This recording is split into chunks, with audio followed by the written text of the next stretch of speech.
বিবাহিত মেয়ে তার বাবা মাকে দেখাশোনা করলে সেটা নাকি ভীষণ অন্যায়। কারণ বিয়ের পর সে তার সব দায়িত্ব পালন করবে শ্বশুর বাড়ির জন্য। বাপের বাড়ির জন্য কিছু করতে গেলেই আর রক্ষে নেই। যেহেতু মেয়েটির বিয়ে হয়ে গেছে, তাই সব সম্পর্কই ছিন্ন হয়ে গেছে। বাপের বাড়ির সাথে তার আর যোগাযোগ না রাখলেও চলে। হ্যাঁ, এমনটাই ধারণা উত্তরা শ্বশুরবাড়ির প্রত্যেকটা মানুষেরই।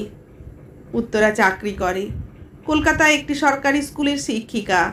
চাকরিটা বিয়ের আগে থেকেই করছে, কিন্তু বাড়ির বউ চাকরি করাটা বড়ই বেমানান। উত্তরা শাশুড়ি এটা নিয়ে প্রথম প্রথম অনেক কথাই বলেছেন। উত্তরা তাতে কান দেয়নি। তবে এখন যেটা সব থেকে বড় সমস্যা, উত্তরার উপার্জিত টাকায় বাপের বাড়ির জন্য কিছুই করা যাবে না। কারণ সে টাকায় বাপের বাড়ির লোকের কোনো অধিকার নেই। আর এটা নিয়ে ঝামেলা বেঁধেছে উত্তরার হাজবেন্ড সুমনের সাথে। বাবা মার একমাত্র মেয়ে উত্তরা। উত্তরা বাবাও ভালো চাকরি করতেন। প্রথম থেকেই উত্তরার বাবার একমাত্র লক্ষ্য মেয়েকে সঠিক শিক্ষায় চালিত করে তাকে প্রতিষ্ঠিত করা। উত্তরার বাবা মা উত্তরার বিয়ের জন্য কখনোই ভাবেননি। ওনারা জানতেন মেয়ে বড় হলে নিজেই ঠিক করতে পারবে নিজের জীবন সঙ্গীকে। একটা বয়সের পর নিজের বিচার বিবেচনা শক্তি দিয়ে সে সিদ্ধান্ত নিতে পারবে নিশ্চয়ই। কিন্তু কেরিয়ারটা ঠিকমতো গড়ে দিতে না পারলে ভবিষ্যতে অনেক প্রতিকূল পরিস্থিতির সম্মুখীন হতে পারে। আর সেই ভেবেই মেয়েকে মানুষ করেছেন উত্তরার বাবা মা। এদিকে উত্তরার সঙ্গে সুমনের বিয়েটা দেখাশুনো করে হয়নি, একে অপরকে ভালোবেসেই বিয়ে করেছে। বিয়ের আগে 8 বছরের প্রেম। উত্তরার এক বান্ধবী ছিল সৌরভী। সৌরভী একদিন কথোপকথন প্রসঙ্গে উত্তরাকে বলেছিল, আমার একজন বন্ধু আছে যে খুব পছন্দ করে তোকে। আমাকে পছন্দ করে?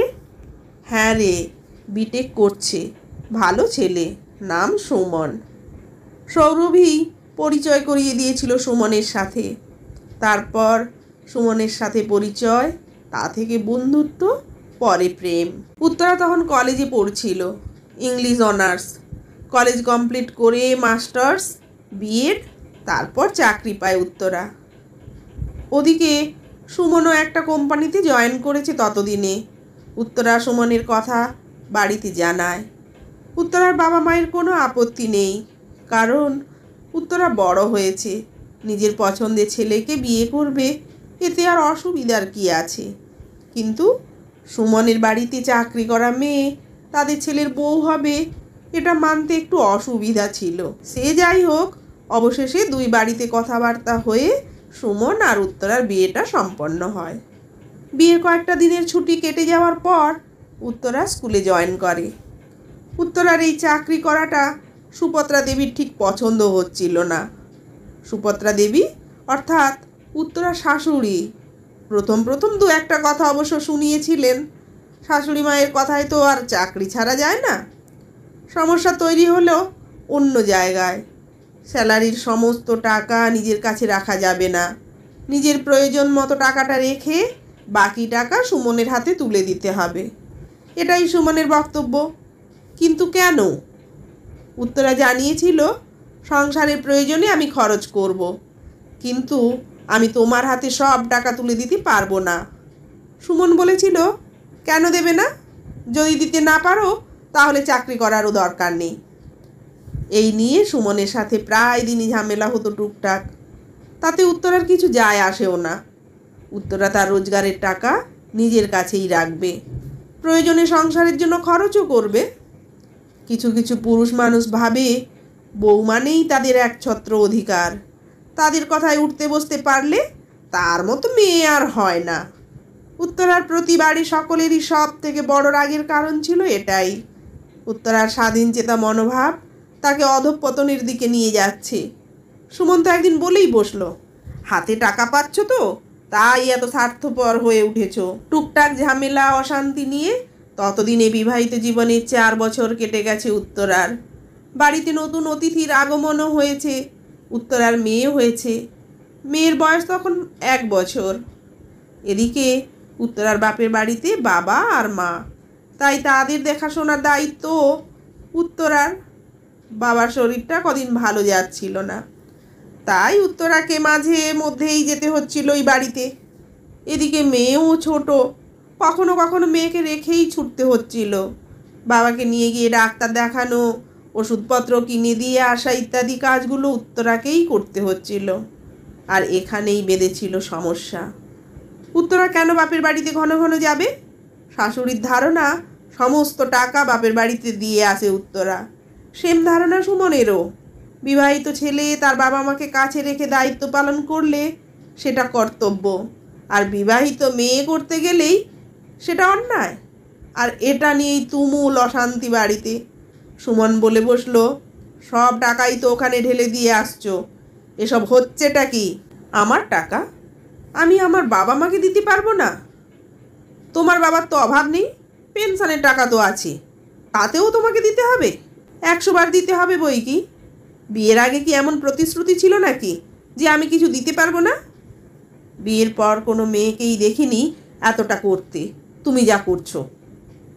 আমিও তো অনেক মেয়েকেই দেখিনি তার শ্বশুর শাশুড়ির সাথে থাকতে। অনেকেই তো আলাদা থাকছে। আমি তো কখনো বলিনি যে তোমার বাবা মাকে দেখতে হবে না বা আলাদা থাকবো। এত বাজে কথা তোমার মাথায় আসে কি করে যে আলাদা থাকবে? আমি আমার বাবা মাকে দেখবো, এটা আমার কর্তব্য? বাহ, দারুণ তো। তুমি বাবা মাকে কাছে রেখে দায়িত্ব পালন করে কর্তব্য করবে, আর আমি দূর থেকে কর্তব্য পালন করতে পারবো না। আমি দায়িত্ব পালন তো আমার বাবা মায়ের জন্য শুধু করি না, তোমার বাবা মায়ের জন্যও করি। আর আমি আমার মা বাবার জন্য যা করি সেটা তো আর লুকিয়ে করি না, সবার সামনেই দেখিয়েই করি। দ্বিতীয় দিন এসব কথা আমাকে আর বলতে এসো না। এইসব টুকিটাকি বিষয় নিয়ে উত্তরা শ্বশুরবাড়িতে ঝামেলা চলতেই থাকে। এটা কমন ব্যাপার, বিয়ের পর থেকেই তো চলছে। ওই তো মাত্র কয়েকটা মানুষ, শ্বশুর শাশুড়ি হাজবেন্ড আর মেয়ে। একমাত্র ননদ ছিল, বিয়ে হয়ে গেছে অনেক দিন আগেই। উত্তরার ননদও চাকরি করে। আশ্চর্যের বিষয় হলো যে বাড়ির মেয়ে চাকরি করলে সেটা মেয়ের স্বাধীনতা, আর বাড়ির বউ চাকরি করাটা বড্ড বেমানান। যাই হোক, সে বিষয়ে উত্তরা কখনো মাথা ঘামায়নি, আর কোনো দিনের জন্য সে কথা উত্থাপনও করেনি। তবে হ্যাঁ, সংসারের প্রয়োজনে উত্তরা খরচ অবশ্যই করে। এই বাজারে একটা সংসার চালাতে গেলে একজনের আয়ের ওপর নির্ভর করলে হয় না। সেদিক থেকে উত্তরা অনেকটাই হেল্প করে। তবে সুমন প্রাইভেট কোম্পানিতে চাকরি করে, খুব যে ভালো একটা বেতন পায় তাও না। উত্তরা কোনো দিনও জিজ্ঞেস করে না কত টাকা বেতন পায়, বেতনের টাকা কোন খাতে কি খরচ করে, বরং সুমনই জানতে চায় উত্তরার কাছে। ইতিমধ্যে ঘটল একটি ঘটনা। বেশ কয়েকদিন থেকে সুপত্রা দেবীর শরীরটা ভালো যাচ্ছিল না। যা খাচ্ছেন তাতেই বদহজম হয়ে যাচ্ছে, মাঝে মধ্যে বমিও হচ্ছে, শরীরটাও দুর্বল।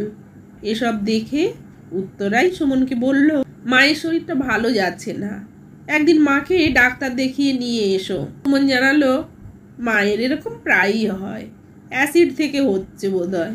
তাও ডাক্তারকে দেখিয়ে নেওয়াই তো ভালো। আমার টাইম কোথায়? সেই সকালে বেরোচ্ছি আর রাতে ফিরছি। দেখি কবে নিয়ে যাওয়া যায়। তোরা ভাবলো রোগ পুষে রেখে লাভ কি, ডাক্তার দেখিয়ে নেওয়াই ভালো। তাই সুপত্রা দেবীকে নিজেই নিয়ে যায় একজন ভালো ডাক্তারের কাছে। ডাক্তার দেখে ওষুধ লিখে দিলেন এবং বিভিন্ন রকমের টেস্ট করে 15 দিন পর আসতে বললেন। এদিকে ওষুধ খেয়েও ঠিকমতো কাজ হচ্ছিল না। সুপত্রা দেবী আরও অসুস্থ হয়ে পড়লেন। 3-4 দিন কেটে গেছে। একদিন সকালে সুমন অফিস বেরিয়ে যাবার পর অসহ্য পেটে যন্ত্রণা শুরু হলো সুপত্রা দেবীর। উত্তরা স্কুল যাবে বলে রেডি হচ্ছিল সে সময়। শাশুড়ি মায়ের ওই অবস্থা দেখে আর স্কুল যেতে পারেনি উত্তরা। ডাক্তারকে সঙ্গে সঙ্গে ফোন করে উত্তরা সব কিছু জানালে ডাক্তারবাবু বলেন, এভাবে ফোনে বলা তো সম্ভব নয়, খুব যদি অসুবিধা হয় তাহলে নার্সিংহোমে নিয়ে এসে অ্যাডমিট করে দিন। সঙ্গে সঙ্গেই ডাক্তারের সঙ্গে পরামর্শ করে নার্সিংহোমে ভর্তি করেন শাশুড়ি মাকে। তারপর সুমনকে ফোন করে জানায়, আমি মাকে নার্সিংহোমে অ্যাডমিট করেছি, তুমি বেরিয়ে যাবার পর মায়ের শরীরটা খুব খারাপ হয়ে গিয়েছিল, পারলে তাড়াতাড়ি চলে এসো। সুমন অফিস থেকে তাড়াতাড়ি বেরিয়ে আসে। ডাক্তারবাবু যে টেস্টগুলো করতে বলেছিলেন সেগুলো সব টেস্ট করা হয়। রিপোর্ট দেখে ডাক্তারবাবু বলেন লিভারের অবস্থা একদম ভালো নেই। এই রোগটার নাম হচ্ছে সিরোসিস অফ লিভার, তাই লিভার ট্রান্সপ্লান্ট করতেই হবে। Liver transplant? ডাক্তারবাবু, ওষুধের দ্বারা কাজ হবে না? কি বোকার মতো কথা বলছেন। আসলে অনেক আগের থেকেই এর চিকিৎসা করা উচিত ছিল। আপনারা অনেক দেরি করে ফেলেছেন। তাড়াতাড়ি ট্রান্সপ্লান্ট করতে না পারলে। ডাক্তারবাবু, এতে তো অনেক খরচ। তা তো বটেই। ডাক্তারবাবু, আপনি অপারেশনের ব্যবস্থা করুন, পাশ থেকে উত্তরা বলে ওঠে। তারপর ডাক্তারের কাছ থেকে বেরিয়ে এসে সুমন উত্তরাকে বলে, এত টাকা কোথায় পাবো এখন? তোমাকে ভাবতে হবে না, আমি সে সব ব্যবস্থা আগের থেকেই করে রেখেছি। তুমি হয়তো জানো না, বিয়ের 1 বছর পরেই আমি আমাদের ফ্যামিলির সকলের জন্যই মেডিক্লেম করে রেখেছি। আর আমি আমাদের ফ্যামিলি বলতে শুধু আমার বাবা মাকে বুঝি তা নয়। ফ্যামিলির মধ্যে আমার বাবা মা যেমন আছে, তেমনি তোমার বাবা মাও আছেন। 2 বাবা মায়েদের জন্য 20 লক্ষ টাকা মেডিক্লেম করা আছে, যেখানে ইয়ারলি একটা মোটা অঙ্কের প্রিমিয়াম আমাকেই দিতে হয়। কি বলছো উত্তরা? এসব কথা তো তুমি আমাকে এর আগে কখনো বলনি। বলার সুযোগ দিয়েছো আমাকে, শুধু তো ঝগড়াই করে গেছো। ভেবেছো আমি টাকা রোজগার করি মানেই নিজের ইচ্ছে মতো নিজের জন্য সব কিছু করি। আমাকে ক্ষমা করো প্লিজ, নিজেকে ভীষণ ছোট মনে হচ্ছে। চলো, এসব কথা না বলে বরং রিসেপশানে গিয়ে কতটা কি খরচ হবে সেটা জেনে নিই। দেরি করলে চলবে না। সব কিছু ব্যবস্থা করার পর সুপত্রা দেবীর অপারেশন হয়, লিভার ট্রান্সপ্লান্ট করা হয়। অপারেশন সাকসেসফুল হয়। অপারেশনের পর 3-4 দিন কেটে গেছে। ভিজিটিং আওয়ারে উত্তরা এসেছে শাশুড়ি মাকে দেখতে, সাথে সুমনও আছে। সুপত্রা দেবী কিছু বলার জন্য চেষ্টা করছিলেন, চোখের কোণে জল। উত্তরাই জিজ্ঞেস করে, কিছু বলবেন মা? কিছু অসুবিধা হচ্ছে? খুব আস্তে আস্তে করে বললেন, যে ভুল ধারণাটা ছিল সেটা তুমিই বদলে দিলে। চাকরি করা মেয়েরা নাকি স্বার্থপর হয়, তারা নিজের টুকু ছাড়া কিছুই বোঝে না। কিন্তু এ ধারণাটা যে কতটা ভুল, এমন কঠিন অসুখে না পড়লে আমিও তোমাকে চিনতেই পারতুম না। ধারণা বদলালে সম্পর্কটাও যে বদলে যায়। কৃতজ্ঞতা জানানোর কোনো ভাষা নেই আমার কাছে। উত্তরা মুখে মৃদু হাসি রেখে বলে, আমি কিছুই করিনি মা, যা করেছেন ঈশ্বর করেছেন। আপনি যা পেয়েছেন সেটা আপনার ভাগ্য। আপনার কপালে খারাপ কিচ্ছু নেই, তাই তো আজ যা হয়েছে তা ভালোই হয়েছে। আমি আমার বাবা মায়ের পাশে যেমন আছি, তেমনি আপনারাও তো আমার আর এক মা বাবা। কখনো ভুল বুঝবেন না। অনুশোচনার আগুনে সুপত্রা দেবী যেন অনেকটা দগ্ধ। আমার ভুলটা আমি বুঝতে পেরেছি মা। তোমার বাবা মায়ের কাছে আমি কৃতজ্ঞ। তোমাকে সুন্দর শিক্ষা দীক্ষা দিয়ে মানুষ করে প্রতিষ্ঠিত করেছিলেন বলেই তাদের সুশিক্ষার ফল আমাকে আরও কয়েকটা বছর বাঁচার সুযোগ করে দিয়েছে। এতটা উদারতা আমি বা আমার ছেলে কেউই দেখাতে পারিনি।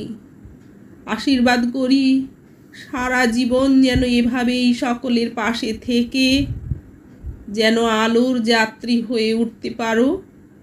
ভগবান তোমার মঙ্গল করুক।